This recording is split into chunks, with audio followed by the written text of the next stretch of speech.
It is not easy nowadays to find one's best way through the jungle of different financial products, especially when contradictory information is pouring in from all sides. Social media, influencers, traditional print media, TV, most of it is just noise, or some of it is even bad advice. I therefore have looked at various products in order to let you know which ones make sense and which are no wise investments.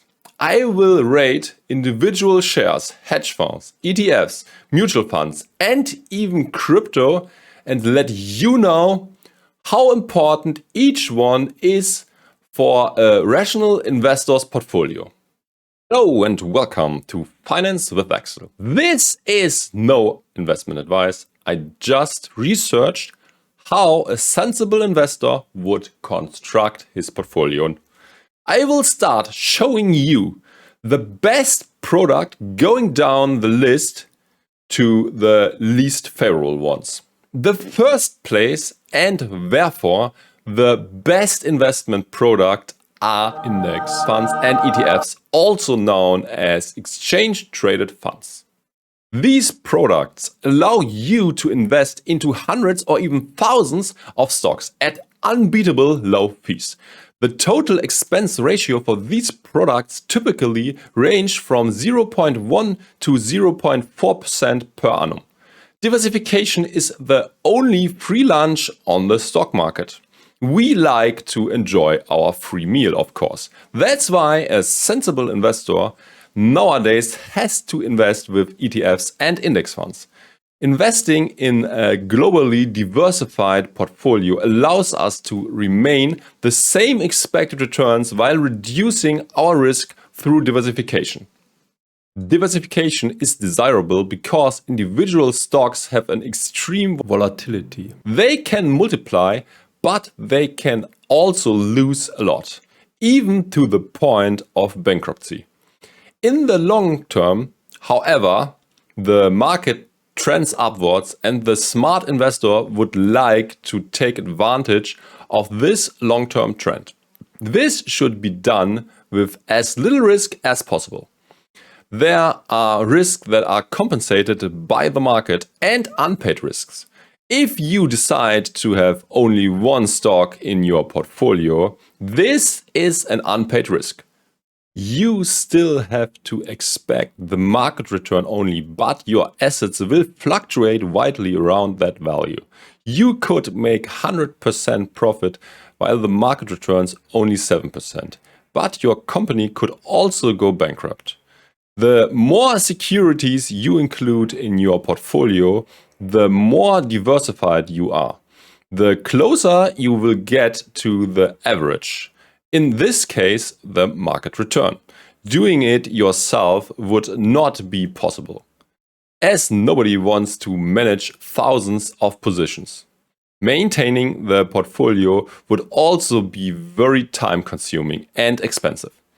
That's why ETFs were invented, giving the investor a tool to diversify at nearly no cost.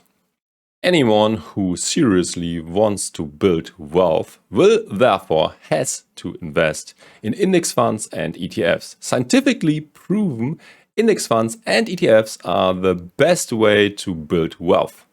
The best approach is the so-called passive investing strategy. In simplified terms, this means that you invest broadly diversified and then leave your investment alone for many years, preferably even decades. Letting the money work while you focus on the really important things in life, like friends and family. I put individual shares in second place. These have about the same expected value as investing with ETFs. To be precise, it is even slightly higher, since investing in individual companies entails the lowest fees. However, the fee for investing with ETFs and index funds are negligible, so this is not a sufficient argument to justify not diversifying. Investing in individual companies is something for people who, against all logic, think they are smarter than the market. Of course, you will do better than the analysts, hedge fund managers, guys with supercomputers, banks, and millions of other investors who try exactly the same thing. At least, this is gambling with positive expectation, as the market trends upwards in the long run. To refrain from diversification for no reason, even though it's available almost free of charge, is complete nonsense and has nothing to do with responsible savings and responsible asset accumulation. In my humble opinion, everyone should invest the majority of his fortune in ETFs. Those who cannot control their gambling impulse can do so in a small side portfolio with significant lower sums.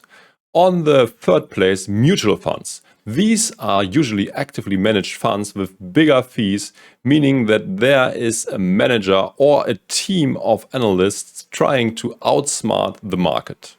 It has been empirically shown that they don't do better than other market participants, although this seems counterintuitive at first glance.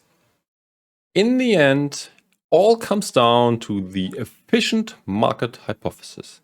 Stock markets nowadays are close to being efficient, meaning that all publicly available information is already priced in.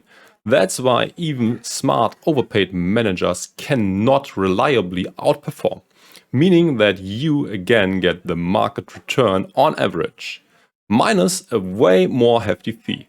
Often something between 1 and 2% is charged. This means that this product is uninvestable due to enormous fees and the missing alpha. Even worse are hedge funds. They also cannot generate alpha, a yield above the market return on average. Sure, there are some very successful funds out there, but there are also some terrible ones. In the end, the performance of these products is even worse than the one of mutual funds.